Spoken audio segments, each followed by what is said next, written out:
Hello everyone! Welcome to my second video for Stellaris. In this video we're going to be covering the basics of the HUD. Hopefully you caught the first video where we covered race creation and the basics of choosing all of those. So, I know you didn't come here to look at my pretty face, so let's just jump into it.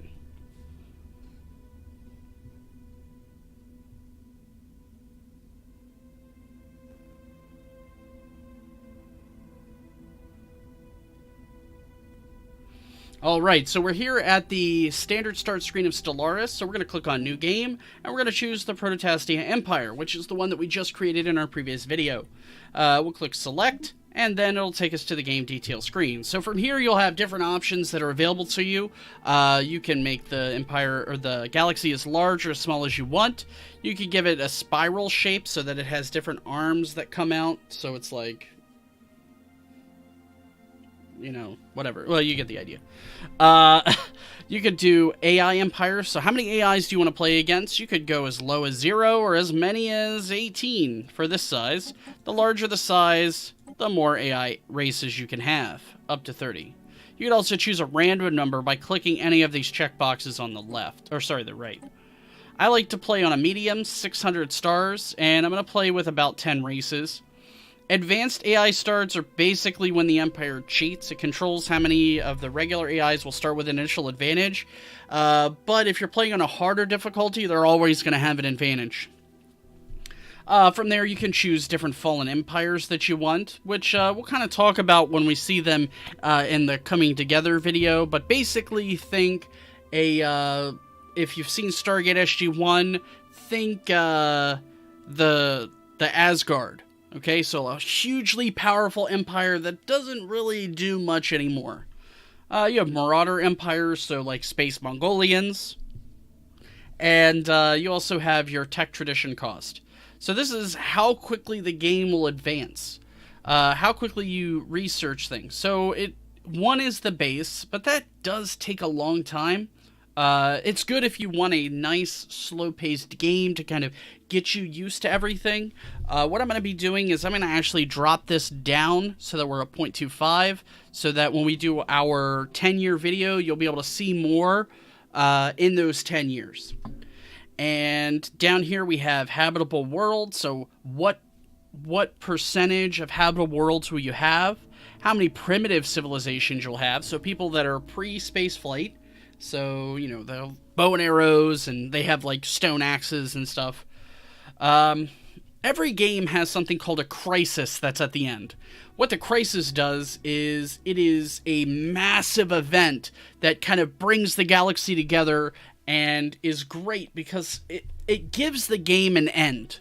So it's something that shows up that is deadly enough that it could end your game. If you succeed over it, generally you get a massive advantage, or, you know, technology that's only available to you, or other empires that would have been really powerful might also now be crippled. It could also wipe you out. I've had that happen before. This game also has mid and end game cycles. So the mid-game cycle, there are mid-game crises that can occur. So you can choose how long into the game you want that to occur. The longer you have that set to, the easier the game's going to be. Because taking on a mid-game crisis when you have all of the technology because you've given yourself 1,000 years is going to be easy compared to another game where you might have the end-game crisis show up immediately. So, mid-game crises are mini events that can happen in the middle to spice things up. And end-game crises, or the end-game start year, is when stuff really starts hitting the fan. Down here you'll have the year. So what will happen is, in previous expansions they did not have this, but basically you can set a hard cap year for the game to end. And so whoever has the most points at the end will win. You also have your difficulty. Difficulty is going to choose different bonuses that you're going to give to the AI. So let's talk about that. That does not mean, if you put it on easy, that the AI will not be aggressive. Okay? It does not mean that just because you start next to an empire that's more powerful than you, doesn't mean that you will win. What the difficulty does is it increases the amount of damage the enemy ships to. It increases the caps and income that they have. It gives them massive bonuses. So if you're getting used to the game, putting it on the toughest or Grand Admiral difficulty is not necessarily going to make you learn the game easier. In fact, it will be a detriment to you. My advice is, if you're learning the game, start on the Ensign or Cadet difficulty so that you can get the basics of the game down first, because if you're on Grand Admiral, the first race that you come across, if they don't like you, they're going to just wreck you. From there, you can put on Scaling difficulty. Scaling difficulty does not do what you think it does. It does not start at whatever difficulty you're at and make the game harder. No, it starts the game at a very easy setting, and at set intervals throughout the game, it increases the difficulty so that towards the end game year, you're playing at a Grand Admiral difficulty. Could be useful for a moderate or mid-level player who is getting used to kind of some of the more advanced concepts, and you want things to be easy in the beginning, but be a little harder later in the game. Down there you have the AI aggressiveness, which is going to be how aggressive they are. So are they really aggressive? Are they not very aggressive? If you're having trouble and you're having other races that just keep destroying you, maybe put that to low. Empire placement, so you can have people that are clustered or random. Keep in mind, if you choose random, it is possible for you to be here and then an empire to be here, like right on your doorstep. So just be careful if you choose that. I'm going to keep it on clustered. From there, do you want your neighbors to be one of those advanced starts? Remember I said this is basically like, hey, let the game cheat, right? We'll give them Game Shark, we'll give them Game Genie, we'll let them have whatever bonuses they want. Do you want those people to be right next to you? Yes or no? Probably not, but you can if you want the game to be harder. From there, you have your hyperlane density. So between each star, how many or what frequency of hyperlanes will it have? We'll cover hyperlanes in great detail in the first 10 years video, but basically, until you're in the later game, having less hyperlanes is really good because it gives you better bottlenecks of which to defend, because you have to go through systems until you get later in the game, or unless you have certain bonuses, you have to go in a set pattern through that galaxy. From there, you also have wormholes. How many do you want? How many gateways do you want? We'll explain those later. How many guaranteed habitable worlds do you want in your starting area? And then do you want Iron Man mode? That is the only way to get achievements. If you turn it off, you won't get achievements in the game. Alright, so I have everything kind of set the way I want. I have a low hyperlane density because that's going to make it easier for me, and I'm going to start it. So, when we get into the game, it is going to kind of throw a bunch of info at you. So this first box that pops up here is the basics of your empire. It's going to kind of give you some thoughts of like how your empire started and how things began. So I'm going to click begin, and we're going to go over what's going on here, because honestly, if you're trying to figure out what's going on, you're going to be a little overwhelmed. So the first thing I want to do is start up here with this upper left-hand corner, this button. This is your government button.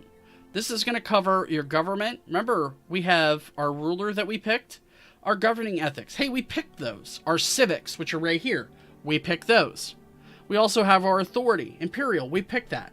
So you see a lot of the things that we chose earlier in the game settings right here. You can also see that our ruler has different traits. We did not pick those. They're actually assigned those traits once you start the game. Over here, you'll see that our person has, what is that, outpost build and starbase module bonuses. That's good. Down at the bottom, you'll see that we could reform our government if we wanted to. This is, remember I told you in the previous video, we could change our authority and our civics at any time. You can, but when you do that, it costs 250 influence. We'll explain what that is. And you have to wait, you can only do it once every 20 years. On the right, you'll have different modifiers to your empire, and as we get more, I'll kind of explain what they are. But right now, we only have an agenda, which is from our leader. All politicians have an agenda, right? And our leader's agenda is to develop the skills of his leaders. So he's giving a bonus to leader experience. Below that, you have different empire demographics if you want to see what populations or population effects you have. I'll kind of explain that more in the population management section. And then our advisor, you could change that voice again. So remember, we did not like that militarist voice. Only in battle can the true metal of... But we're going to stick with original. Going across at the top, we have energy credits. Think that that's like batteries or energy. You have minerals. Minerals are basic, unrefined minerals that we have. We have food, obviously, and consumer goods. Consumer goods are gadgets, luxury goods, things that give people a good life. So I call them Xboxes, because everybody loves Xbox, right? Or PlayStations, whatever. To the right, we have alloys. So alloys are refined minerals. So actually you turn minerals into alloys with certain factories, which I'll explain when we go into the planetary management. We also have influence. Influence is what we talked about earlier, where we reformed our government. This will come in to great importance when we talk about the empire management phase, and I kind of go over the policies and edicts with you. You also have unity. Here. So this rounds out your resources that you have. So resources allow you to do different things in the game. Build things, pay upkeep because you have to pay your soldiers. It allows you to construct new ships, a lot of different things. To the right of that, we've got your research. So it kind of consolidates all three of those for you into that research number. To the right, you have your rare resources, so volatile motes, exotic gases, and so on. We'll talk about those in greater detail. They're produced and sometimes found in systems, and you use them for more advanced weapons and also for making advancements to certain factories. To the right of that, we have the Empire Sprawl. So the Empire Sprawl is, remember that administrative bonus capacity that we were talking about? The Empire Sprawl is how large your empire is. So it gives you a total empire sprawl, or size, which ours is 13. So what that does is it's taking your total number of systems, total number of planets, and your total populations, kind of like all that, and throwing it into one. Well, not populations, but everything else. You can also see how many systems you own and how many colonies you own there to the right. To the right of that, it'll show you how many populations you have. And then you'll have your military window, which is going to cover your star bases that you have. Specifically, this is talking about advanced star bases, not just basic outposts that you build, and naval capacity. So how many spaceships, how many warships can you have? Not just spaceships, warships. From there, we have on the left, contacts. So this is where you'll find all of the other races that you contact throughout the game. You also have the situation log. Let me go back. Yeah, okay, sorry. Situation log, which is going to cover different events or things that you discover throughout the course of the game. Different anomalies that you find. Think in Star Trek, whenever they are like, hey, we're picking up an anomalous reading, and they kind of like investigate it. There are little events that can occur throughout the game. And then, of course, your victory conditions. As of right now, I'm number 9. From there, we also have the marketplace. This is where you can buy and sell different resources. As you get access to them, you can also buy and sell different advanced resources on this market, but not until you have access to that resource. Below that, you're going to have your planets and sectors. The game automatically puts your planets into different sectors as you colonize them, and I'll kind of cover the basics of this when I talk about empire management. To the left of that, we have the expansion planner, which allows you to colonize planets in one easy place. Thank you, Haas. Below that is policies, which are different orders or laws that are in place in your government, these are really important because changing them, you can only change them once every 10 years, and they have massive implications in your empire, like freeing the slaves, which may not be a good idea. Below that, you have edicts. Edicts are like temporary initiatives that you can put in place to boost different things. Map the stars, or maybe saying we need more minerals, so get your people in there. We have different targets that you need to meet. All of that. Below that, you have your traditions. The traditions are like bonuses that you can unlock throughout the game. Traditions are really powerful, and depending on what kind of build you're going with, you might choose one first or another. Regardless of what anyone says, there used to be like a very meta build to this, but there really is no wrong choice. There are choices that are more ideal, but any of these that you choose is going to give you a bonus of some kind. So none of them are inherently bad. So if you don't know which one to pick, just pick whichever one you think will help you the most. Below that, we have the ship designer. The ship designer is going to have all of your different spaceships and such that you can build. Remember, we chose the fungoid ships, so that's kind of what they look like. I told you they look pretty cool. You also have defensive platforms that you can build now, and you'll unlock different ship designs as you go throughout the game. You can also manage your fleets on the next window down. You can create new fleets, assign leaders to the fleets, and add more ships or take away those ships from your fleet. Below that, you have your technology window. So let's look up at the top. You see these three buttons that have been flashing here? This is telling me that I don't currently have any research active, which is bad. So you could click on those to pull up that window, or on the left menu you can click technology and it'll pull up your different technologies that you have. By default, you're given 3 tech cards, and you'll be able to choose from them different researches or different things that you research, or different like civics that you pick throughout the game can influence that. Sometimes you get more as the game goes on, so that gives you more technologies to choose from that initial bunch. From there, we also have your technology. We have factions, which are different groups of people that have influence on your society, people that get together. So, like political parties, they'll have agendas and things that they want you to fulfill. And when you make them happy, you'll actually get more influence. Below that, you'll have claims, where you can put claims on different systems. So you could claim systems if they're currently occupied by an enemy or another power. You can claim them and say that they're yours, and then take over those systems. We'll cover that in the 10 years. And then, of course, lastly, we have your species, which is going to be your race and any other races that are in your empire. On the right, we have the menu, which covers a lot of the basics of your game. So you can click this outlier button if you want that to go away. Some people don't like having that there. Some people do. It's up to you. I actually like having it there. On the bottom, which is right here next to me, down here, we have the different empire types that you can do, and I'll show you these different sectors and what influence they have on the game later, so I'll kind of show you what those look like.